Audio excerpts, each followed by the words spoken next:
and welcome to Family Matters, your favorite program, with your pastor and friend, Reverend Faith Dongo from Overcoming Faith Church. I hope you're well. I hope your family is well.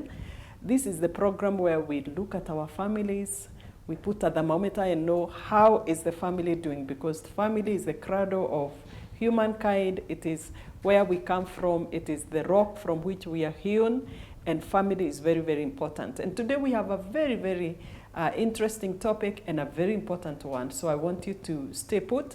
But before I introduce the topic, I have guests with me today, wonderful guests, and I want to be able to welcome them so that you can meet them, they can greet you.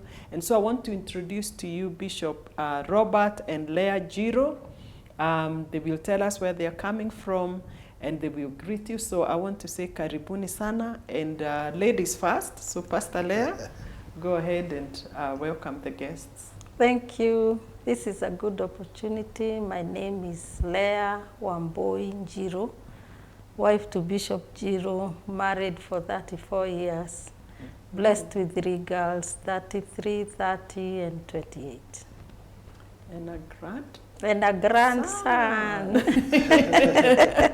You're just trying to get used to that, right? Yeah. Beautiful. Thank you so much, Pastor Leah. And welcome to the Shosh Club. Shosh. Yeah. Oh, I am shrubbing. Shosh Club, or Thank the Grandparents Club. It is a good club to belong to, and I'm happy for you. Thank Bishop you. Robert, please greet our viewers. Good morning, viewers.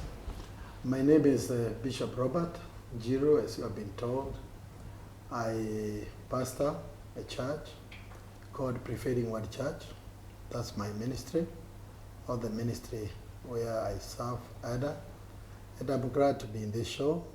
I believe, God, that you are going to be blessed through the experience that we have for the last 34 years. May the Lord bless you, and you're welcome. Amen. Yeah. Karibuni sana. I want to say 34 years is not a sprint. It is a marathon. Yeah. And our viewers, as I said, the topic we have today is an interesting one. We want to talk about resolving conflict in marriage. And when you have people who've been there 34 years, I'm sure they know a thing or two. Actually, I don't think it's one or two. It's many. And so we are excited to have you with us today. I know we are going to be blessed. I am sure from your experience, our viewers are going to be learning a lot. They will be blessed. And your family, I pray from this program, will be healed, will be restored, will be renewed. We are saying the month of September is a month of restoration and renewal. And so karibuni sana. And so I want us to delve in, Bishop and Pastor Leah, on this issue of conflict or disagreements in marriage. And probably the first is to ask ourselves, why conflict? You know, people get married, I want to believe, because they're in love, you know, they are compatible, they just crazy about each other, and you would expect there will not be a conflict. And so, you know, when you think about it, why do we even have disagreements with people we love? Is it that we are not compatible? Is it that we married the wrong person? Is it, you know, what is it? So, karibu sana, Bishop, you can start us off. Well, I think that's a difficult thing to discuss, but it's very, very common, especially these days, the days that we are living in. And as I normally tell people, yes, it is true, many of us, when we got married or when we get married, we are so much in love. And you don't anticipate that you can get into a conflict. Yep. That sometimes you'll need the third party to come and help you. But I normally say that we got to realize that when you get married, you are getting married to a stranger. This is not your sister. Yes. You are not born together. You are not from the same cultural background. You did not grow in the same place. And if you can have conflict with your sister that you are born with, why do you think you can't have conflict with this person who is born in another in another culture or in another place. Yeah. So people must embrace themselves and know how do we sort out, how do we solve these things, because they will definitely come. They will definitely come. Yeah. I believe that simply because you come from different cultures, you are different people, Yeah. you have different personalities, conflicts will come. So before I go to Pastor Leah, I want to ask, maybe when you talk about culture here, are we talking about in terms of tribe and race, or are we also talking about just coming from different families? Do different families have different cultures? Every family has got its culture. Yes. You are brought up by a different mother, a different father. I was brought up by a different mother, a Yeah. different father. In our family, there is a way we were taught, we were brought up. Yeah. In our family, there is a way she was brought up, there is a way she was taught. Yeah. Our thinking and my thinking, it takes many, many years Yes. for us to bring our thinking together. Together. And so marriage is something that people come into and they have to grow together and to grow in it. Yeah. You realize you'll be growing in marriage for more years than you grew in your father's house That is true. or your parents' house. That's true. So you really need to work on this. Yeah. You really need to work on this. Wow. Yeah. Pastor Leah. I'm hearing about different cultures. How, of course, when we talk of culture, we talk about how things are done. You know, who eats with who sleeps where, who answers who. In you know, if there is a question, who asks for money for shoes, who do you ask? Yeah. You know, all those kind of things. Probably you can shed a little more light. In your own case, were there a culture that when you came into the marriage, you realized, wow, this is different. We did things differently. And it's like, here, I'm starting to have to learn. And it becomes a source of conflict. Okay. Personally, I was brought up by a single mother, and we didn't have a father figure. Yeah. So it was a bit hard now to see there is an authority of a man Yeah. in my life. And we were used to just noise, because my mother was noisy. Because I think to be a father and a mother at the same time, you have to really double play. Yeah. So when I came into marriage, it was now a new thing to have a man as authority, and also to start adjusting there. So my background really was not with a father. What's different? Or with a man figure as Yeah. authority. Yeah, so it was not easy to start adopting to that. How did that look like? I'm trying to understand that. You said your house, people would make noise, meaning, you know, people are talking, and then you come to a house, did he like, ni nini kelele huku ama, you know, or how was that like? Yeah, the only challenge was now knowing that the authority is a man. Yes. And you know the way men behave and the way women behave. Yes. So it was, the difference was that now a man feels bossy and they want to make sure things are done their way. Yes. So like now, we used to just be, akipika kelele, that's enough. We don't care. But you see now when it's another authority of a man, there is that feeling that this must happen this way. So I think maybe he's not even making noise, but you know that his word is supposed to be followed. Yeah, I can see that already can become a source of conflict, you know. Bishop Njiru, how was it like? Well, the differences, what differences came out, you know, very, you know, much for both of you? Like here we are very different in how we do things. When I married my wife, there are some things that I expected. Yeah. But, you know, in life, there's learning. I want to go back a little bit and say that life is about learning. Yes. And it is how you live your life or you conduct your marriage, it depends with whom you learned life from. Yes. And mostly we learned from our parents. Like me now, I am from a polygamous family. My father had 2 wives. Yeah. And my father was tough. Yeah. And to the wives. Yes. With so many children there, Yeah. he had to be very tough. And naturally, he was a tough man. Yes. And I found that also, I learned a lot from him, which I had to unlearn. That's right. In marriage. So when she came into my life, I found myself sometimes wanting to treat her like the way I saw my father treat my mother. That's right, yes. And as time went by, I realized that is not the right way because it is bringing conflict in life. Yeah. Conflicts will come if you try to impose what you have learned. You might have learned the wrong things from the right people. Because as parents, we are supposed to teach our children the right things. Yeah. So we are right people to teach them. That's right. But we might teach them the wrong things.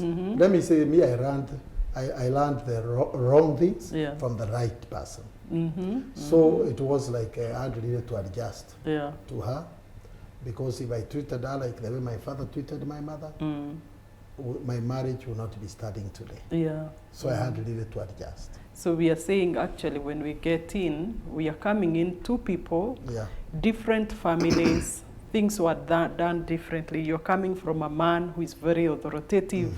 Of course, he has to make everybody, you know, there are troops that have to be put in line, you know. If you have two wives and then many children, for that matter, watu wakae line, wakae ladder. And then here now, you come and you're now finding somebody else who is also coming from a very free space, you know, where we eat when we want, we talk when we want to talk. You don't have to worry who talks, you know, who can't you talk to, how do you talk. And I can see that difference already. And that can actually start to bring conflict. And you're starting to wonder, did I even marry the right person? You know, why is he treating me like this?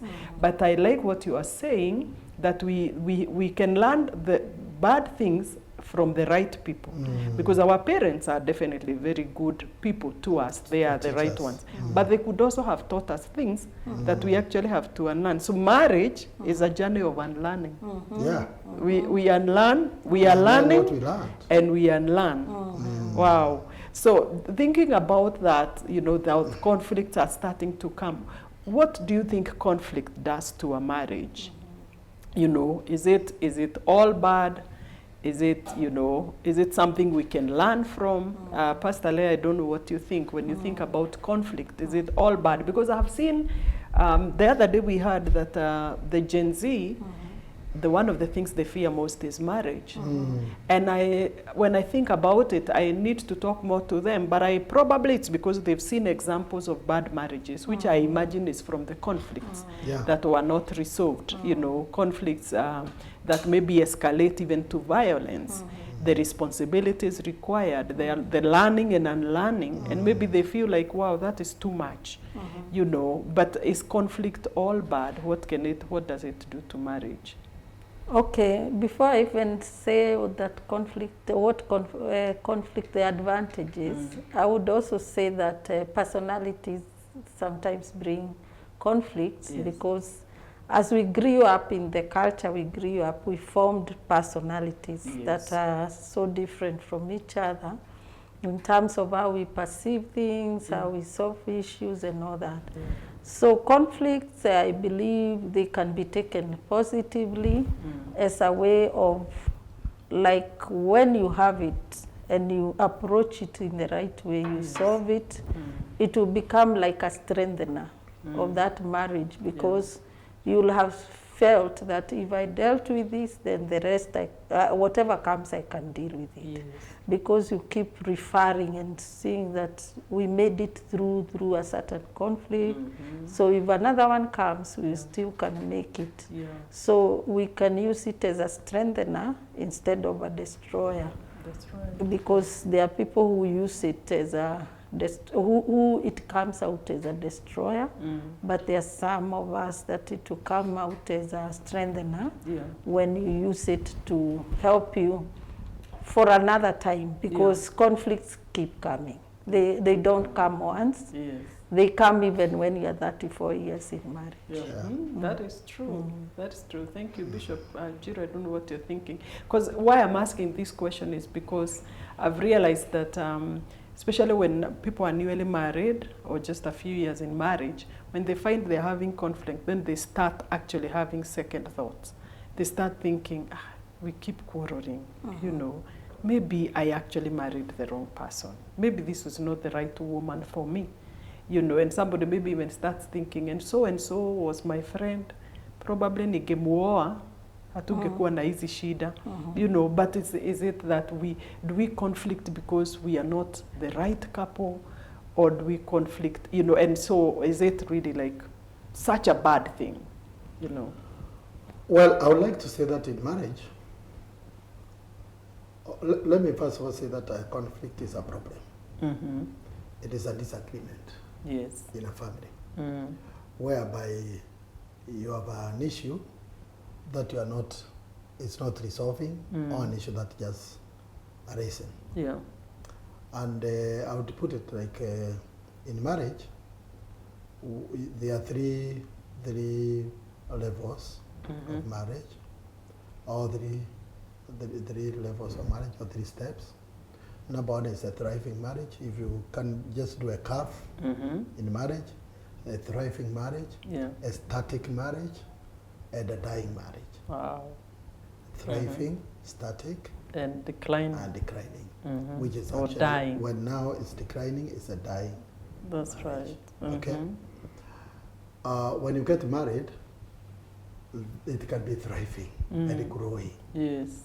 And you're just yes. Because you don't want to offend the other person, she doesn't want to offend you. Yeah. And if you joke, you're going to have a forced marriage, very forced at that level. And these things that you don't, you put under the carpet, or sweep under the carpet, they will come up later. And these are things that lead you to a static marriage, which is not growing anymore. Yeah. And then they are now in the static marriage, you start having now conflicts. Those conflicts, they are unresolved issues. Yes. That is when now somebody realizes, now that is me. That somebody tells you, that is me. Yes. And when somebody tells you, that is me, you know now you have nothing else. They are not ready to change. When a wife comes and tells you, that is me, or husband comes and says, that is me. Live with it. Then live with it, take it or leave it.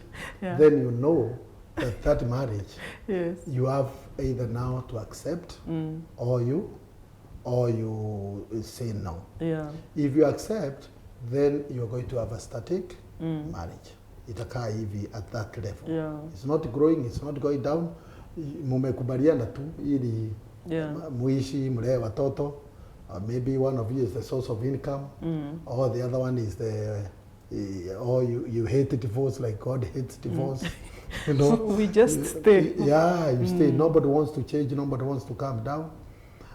And then in those conflicts, you will not continue in a static marriage for a long time. Yeah. You will go to a declining marriage, a dying marriage, a dying marriage. That's when now it will start going down. Mwane sasa mtamuongeleshani. Yeah. Mwane kila mtu ako na kwake, kila mtu amechukua room yake, kila mtu ako na kitanda yake. Yeah. When you see that, you know it's a dying marriage. Yeah. In a thriving marriage, conflicts will come, but you are able to sort out those conflicts. You are able to talk. You are able to talk. Yeah. Yeah. Wow, powerful. I love the way you have put it, the 3 levels, because sometimes people don't really think about that. And so basically what we are saying is that actually conflict or disagreements are normal things in a marriage relationship. Yes. But they need to be dealt with rather than swept under the carpet. Yes. Because what you sweep under the carpet will finally smell. It will either form a heap that you would try to go over and you stumble and fall, or they'll be rotting and it will start smelling. And you know, and you have talked about actually just reaching a place of static, where actually sometimes people have stayed together and they decided, you know what, for whatever. Actually, when people say whatever, I think in those olden days we used to hear of women wana kukoba. Yes. Ndiko nasikia hivi. Anafanya bwanake na hapa nyuma. You know, the other one is to say, whatever, you know, like, forget about it. Yeah. This guy is difficult, or this woman you cannot help. So just stay with her the way she is. But we are saying, when you stay at that level, it will still come down. Yes. Because finally, you get to a place, either it becomes dying, but do you know there are people actually who are in dying marriages, Yes. but they are there. Yes. Yes. You know, they have stayed, they are there. You know, they decided we can't solve our conflicts, lakini wacha tukae tu. Yeah. You know, and we sustain, because now it's like we have invested too much in the marriage. Their children, we don't want to disrupt their peace. We have investments together. We are living in the same house that we built. So who is gonna bow and leave? And so people actually can stay in a dying marriage. So I really love the way you've brought it out. So what we are basically saying is that conflicts are normal, but they need to be resolved. Yes. Wow. I really love that. And maybe as we even take a break, probably it's good to start thinking then, what are the main areas of conflict in marriage? You know, what are the main areas of disagreements, you know, that people keep fighting about? You know, what are some of the most common areas of conflict? You know, but maybe we can do that after we take a break. But for now, probably, if you just want to add something in terms of, because that, I love what you've brought out about the 3 levels. Where should actually people aim to be at? Yeah. We should aim at just the growing marriage, the upward curve, the thriving marriage. And it's not easy, because anytime you are going up, you have to use effort.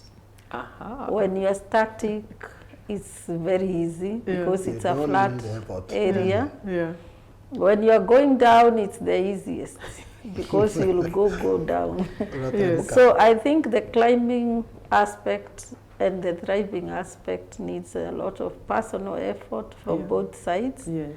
Because sometimes we differ, because none wants to adjust, to put some effort to make the marriage work. Or someone is trying, but the other one is not trying. And when it's one person trying, most of the time it will lead to the static place or the decline. So I believe there is effort that must be put on both sides to be in a thriving marriage. Bishop, because when you reach the level of coming down, when you get into a dying marriage, there is no way yourself you can be able to resurrect it. You need somebody. You need a third party. You need now a third party to come and help you to pump life. It's like a patient. Fika ICU, your marriage is in ICU.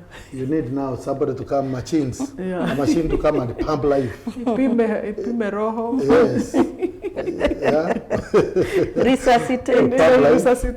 Or you can even go to a marriage seminar. Or to a counselor, or to a marriage therapist, and then help you to give you a pump, to pump air into your. It needs to be pumped back to life. We don't want to get there, my viewers. We don't want to get to the place where we need to be in ICU. But again, even if you're in ICU, we want to say there is still hope. Because in ICU, people come back. Through a marriage seminar, a counselor, your pastor, you know, the intervention of a close friend, your marriage can actually be resurrected. We need to talk about what are the common areas of conflict and disagreements in marriage, you know. But for now, we want to take just a 2-minute break, and viewers will be back very shortly. Thank you very much.